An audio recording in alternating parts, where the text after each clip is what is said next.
Okay guys, so we're gonna be putting an air dog fuel system in here, and there's a couple ways you can do it. First one is you can take off the bed, which I clearly don't have room for, or you can drop the tank, and I'm gonna drop the tank. I didn't plan on doing this, so I have about half a tank in there, so that's kind of gonna suck. So I'll crawl underneath the truck and show you guys what you need to take off and how you need to do it. Okay, so if your guys' sending unit looks like mine, this is probably gonna suck. All the connections are on the other side of this, go figure. I'm gonna loosen it a little bit, that way we can get this electrical clip easy. So I cleaned it off a little bit, and I know it's hard to see, but there's that tab right here in that clip, and you gotta push up on it and then pull it. And that clip comes out pretty easy. Now I'm gonna tighten it so we can get the fuel fittings. Got it turned enough to where I can get this return line off. So just so you guys know, the line closest to the sending unit is the return line. That other line that's closest to the outside of the sending unit is the feed line. So for me, it's a hose clamp and it's a 1/4 inch. I can get it pretty easy from up here, so it's not too bad. I'll come back when I'm done with this one.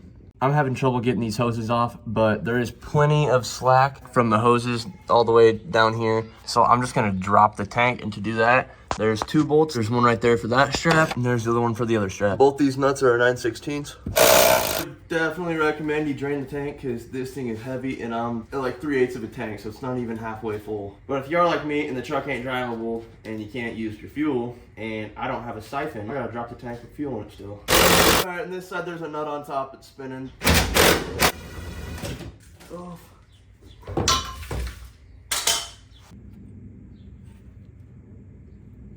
So I'm back up top of the tank because I forgot to unhook this vent tube and the filler hose. This is supposed to be a 5/16.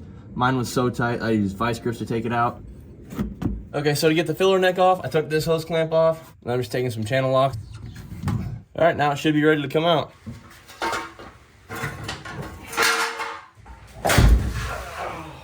In case you guys are smarter than me, which you probably are, it would have been a whole lot easier if I knew this, but the filler neck, pull it right out. I wish I would have knew that. And then to get the feed line off, I'm gonna turn mine up a little bit. It looks like this clip is already on its way out.